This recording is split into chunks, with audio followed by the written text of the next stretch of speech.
Artificial intelligence is everywhere today, from self-driving cars to smart voice assistants to recommendation system like Netflix or powerful AI models like ChatGPT. AI is being used everywhere. But have you ever wondered why Python is the go-to programming language when it comes to AI or machine learning? Well, in this tutorial, we'll see why Python is the preferred language over other language when it comes to AI or ML, and why is it being used in AI. So now let's start the video and see why Python is being used. Why is Python the top programming language for AI? The first reason is it's user-friendly, allowing researchers to concentrate on solving AI problems rather than syntax. So AI is already complex, which means it is filled with maths, it is filled with algorithms and data. So the last thing that we want is the syntax to be complex, because it will increase the complexity of the already complex things. So here is where Python shines. That is, Python syntax is very user friendly. It's completely in English, and so the users do not have to struggle with understanding the syntax or learning the syntax first. It's very simple, plain English. And if we compare it with other traditional languages like Java, then for printing a program in Java, we have to write 3-4 lines of code, but the same can be written by a single line in Python. So using this user friendliness, Python shines here because it allows the scientists, or it allows the users to focus on AI problems rather than the syntax. The second reason is it offers numerous AI libraries such as NumPy and Pandas for data manipulation, Matplotlib for visualization, Scikit-learn for machine learning, TensorFlow and PyTorch for deep learning, and OpenCV for computer vision. So as we know, Python has huge AI libraries such as NumPy, Pandas, Scikit-learn, TensorFlow, PyTorch, and this makes Python the king of AI because of the numerous libraries that it has. For data handling, it has NumPy, which handles numerical operations. Then it has Pandas that works with Excel tables and large data sets, giving them much power. Then we have Scikit-learn for machine learning that provides algorithms such as regression, clustering, and classification in just a few lines of code. For deep learning, we have TensorFlow, PyTorch, etc. that helps us build neural networks that can recognize faces, that can translate languages, and can even create AI generated art without understanding or writing the math from scratch.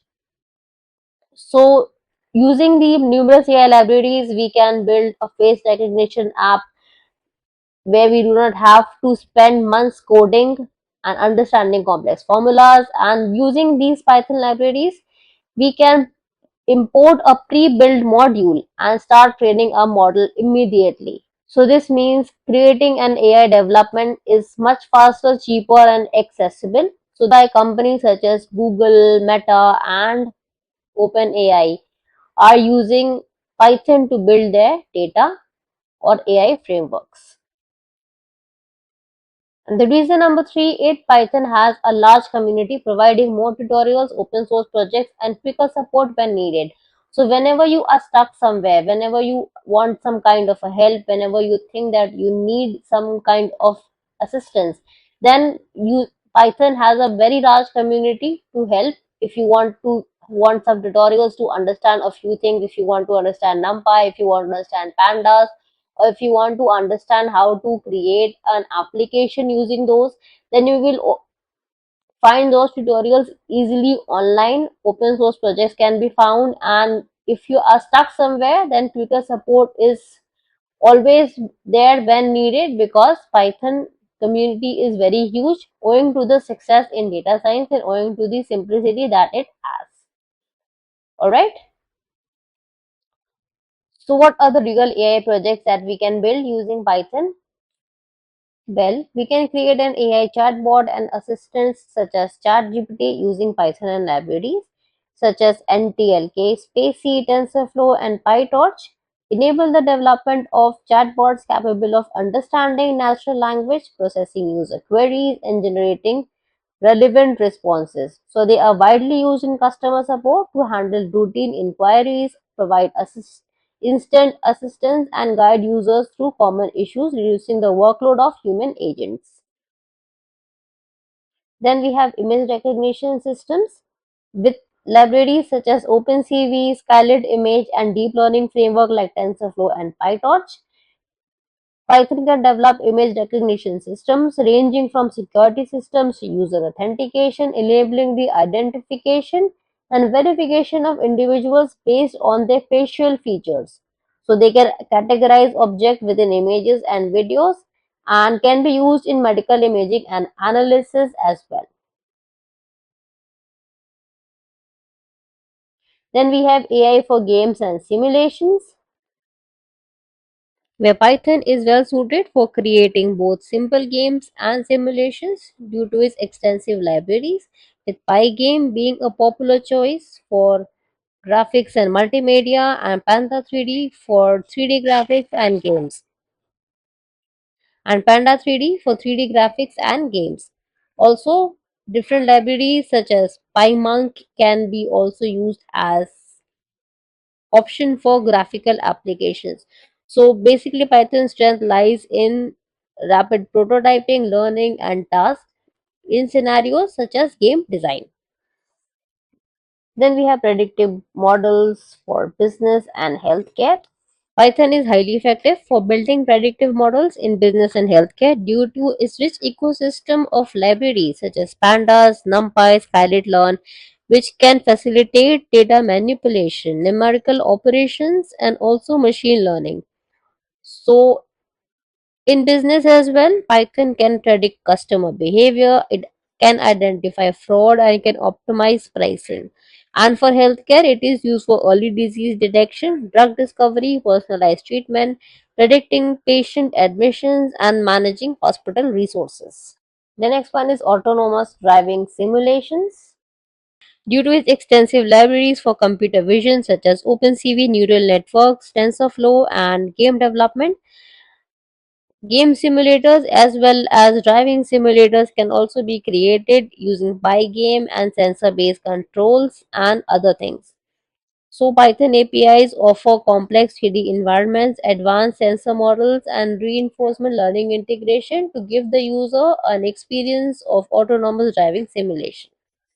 Then we have real-time language translation through its speech recognition libraries which allows Python to process audio input from a microphone and convert it into text. It can leverage various speech recognition APIs such as Google Speech Recognition and other things. Also, it can use translation engines such as Google Trans, which is an unofficial Python library that interacts with the Google Translate API for text translation. Also, Python can help in text to text speech, can play sound using a simple library for playing sound files, and can also use a real-time voice translator using speech recognition to listen for audio input from the microphone. So the part 3 is how to get started. If you are getting started, what is the thing that you need to do? First, so if you are getting started, you need to install Python from python.org. Check the version, or you can also use Jupyter Notebook or Google Colab for interactive coding. Understand the basics, variables, loops, functions, data structures, and explore AI libraries. We can start with NumPy, Pandas, Scikit-learn, and then TensorFlow or PyTorch for deep learning. So this is the path that you should follow. That is, first install Python.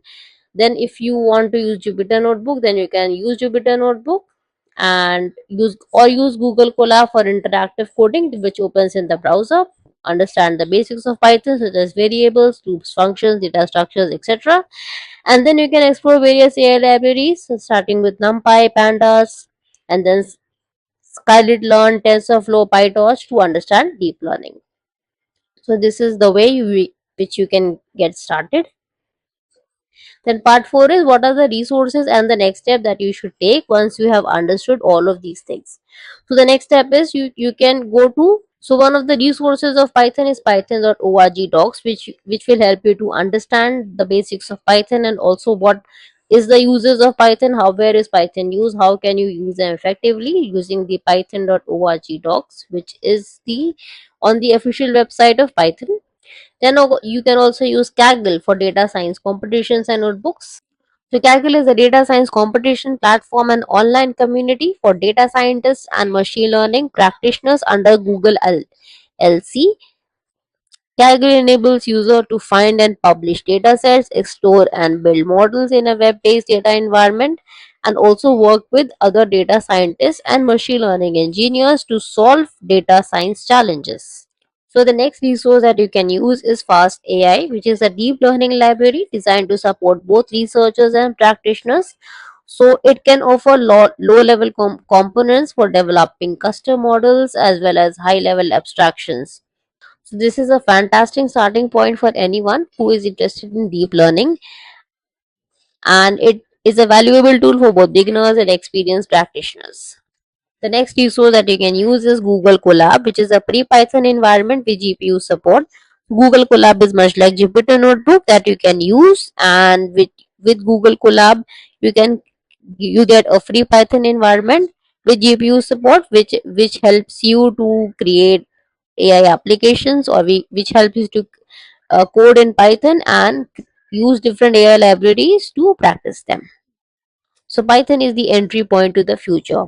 So if you have not yet started Python, start learning now, because AI is the future and Python is the most preferred programming language for AI. So this is the entry point to the future AI development. So if you have not yet started, start learning now.